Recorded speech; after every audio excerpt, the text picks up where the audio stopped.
So, for somebody like me na walang poise, who just wants to walk better, what do you teach me? Okay, first we need to check your posture. Okay. Okay. So, first, yung placement ng paa. Normally, ganito. Yeah. I call this actually 10 o'clock. And then from there, your hand placement sa waist. Where you feel like you know the smallest part of your waist. Yeah. Just stays there. Your fingers should be together like this. Together. And then a little bit pointing down. Pointing down, Yes. yeah. And then, from there, yung position naman ng body, not too straight here in front, diagonal. Yes. Para makita yung shape ng body. Ah, ganyan. Yes. Oh. And then chest Oh, out. I feel better now. Yes. Huh? Chest out, engage your Kahit walang chest out. Yes, me too. Chest out din. Oh. And then, engage your core. Yes. Butt up. Yes. Para hindi like mawala that. yung balance. And then chin up. And then the face. Facing center. That's your establishing. Wow, ang dami all na. the time. Starting pa lang, ang dami na. Okay, let's try that. 10 o'clock, 12 o'clock, point, down, And back, chin up. Chin up. Face center. Is that okay? Yes. Okay. Miss Diane is ready to cleanse the ground for Miss Brand International. Ano ka lang, frustration ka lang yung walking. Dahil Walking. sobrang athletic yung walk ko. From there, siguro the easiest for you is to follow this line first. Which one? This line. One line to Yes, follow. that line. And then, para makita natin yung swing, we try to go over the line. So we just cross. From the line. I have to cross. Yes, and then Yeah. straight. Oh, okay.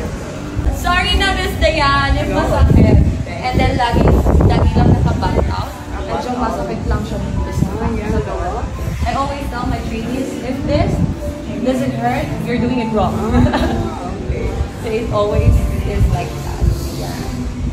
And then, nakakatulong talaga yung Line. you try to follow the line and you go over the line, you cross just for the swimming of the legs. Yes. Try it one more time. One more time. And go. Down, hands. Down na pala. Yes. And then where do you go? Shoulders. Straight lang. Straight. Sometimes if the runway is long like MGI, Yeah. I try to connect with my audience. I look to the right and then look to the left, okay. then look center. Okay, right, look left. 10 o'clock. Then pose. Pose. And then Like that. And Yes. then where? here, and then I'll be doing the turn. I'll slide, turn, and hit off. Okay. Here we go. Okay, just walk lang po. Okay. And Where will we do it? In that, where? I'll wait for you. Okay, and go.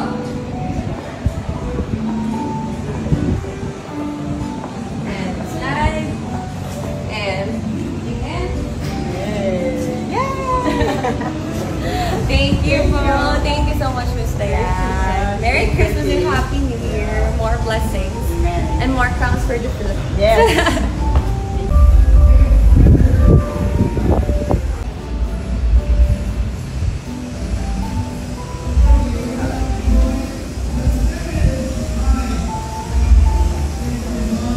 Pero down the road, what other goals do you have? For sure, I'll be pursuing again, going back to being a trainer. Some girls are already messaging me, I'm really sorry.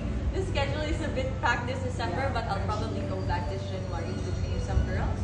Nice. So yes, if some people want to join, how many sessions ba usually? normally 5 sessions siya. And then, yung ibang girls, dagdag, yan, 10 to 15 sessions. It depends kung gusto pa nilang matuto. Kasi it's just continuous practice for you to learn a lot of things. And then, so you want to continue being a coach? Yes, and hopefully I'll have my own studio, hopefully this year. Yeah, why not? Yes. I think a lot of women want to learn.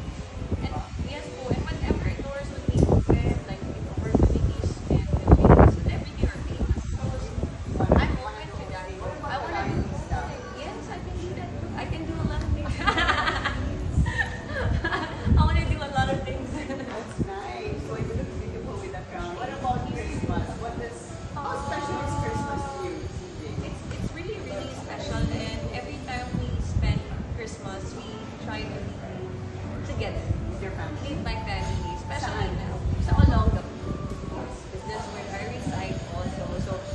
coming back home to celebrate my mom's birthday first on the 22nd, and on the 24th is my dad's birthday. Wow. And it's Christmas. So there's a lot of celebration. I would be able to touch more lives and change more lives. Yeah. And at the same time, gusto ko lang talaga siyang i-impart yung knowledge ko. Tatay niya ang nag-ano. Kaya tuturo si Papa sa akin ng mga routines, for example, yung mga sweet and hips. Although, syempre, it's kind of different, nahihirapan si Papa. Pero like, sabi ka sa akin, pwede mo gawin yung double turn, or you wanna do a double turn here, ganyan. Or, kunwari may gusto kong gawing routine, papakita ko kay Papa, awkward ba, or okay lang, or too much. So what's here?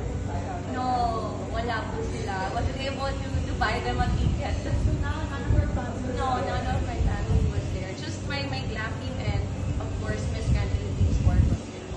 Arnold. Well, so then you became a coach. So ngayon, you teach women how to walk for Yes, pageants, or yes.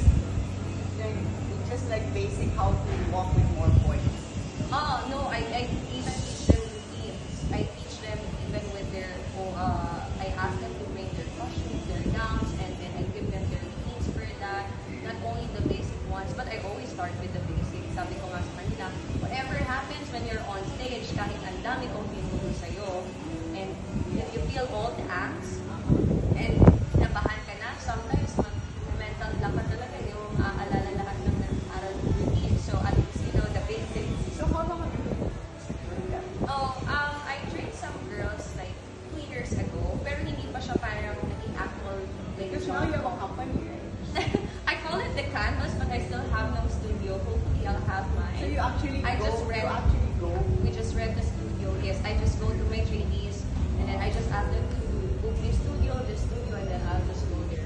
Sometimes in a day, It's fulfilling for you. it is so fulfilling. Sometimes hindi ko na papansin, ano pala yung trainers ko, hindi na ako nakakapag-lunch. Because I was just like, okay, excited na akong i-train yung girl na to. Excited na akong magbigay ng routine for this and that.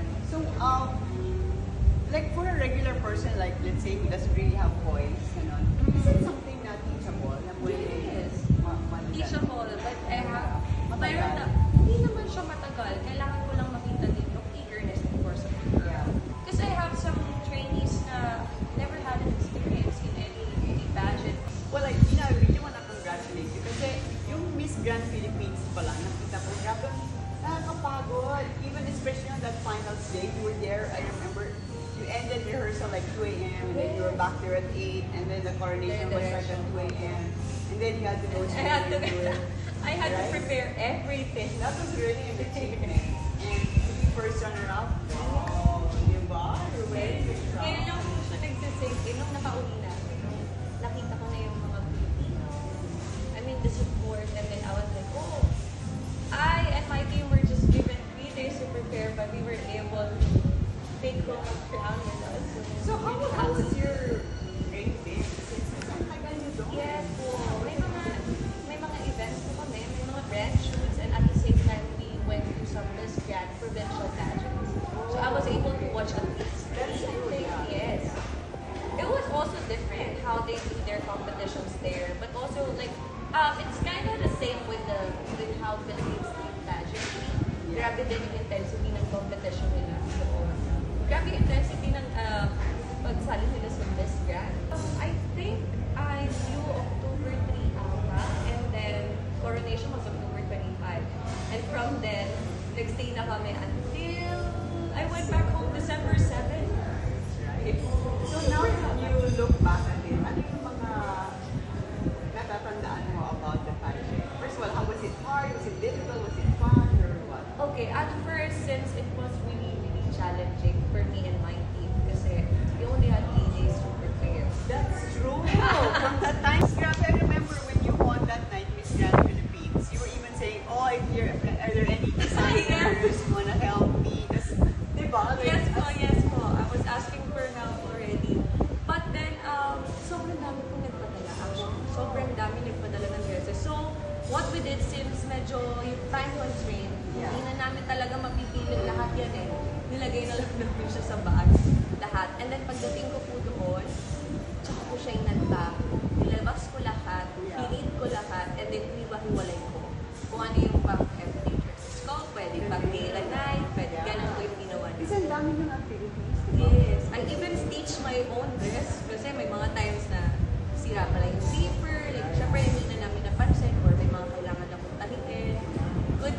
know how to stitch.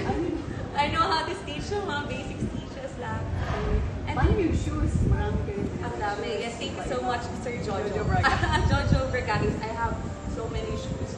Pero siguro one thing naman sa shoes, because here in the Philippines, normally we just wear 4 inches.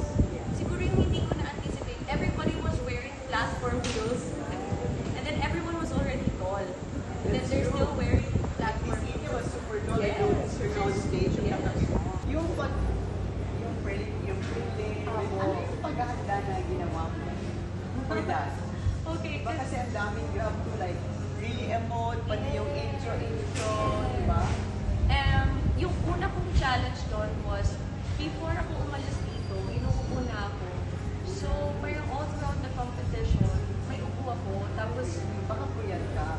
yun po, dumagdag na rin siguro na puyat, pagod, and everything.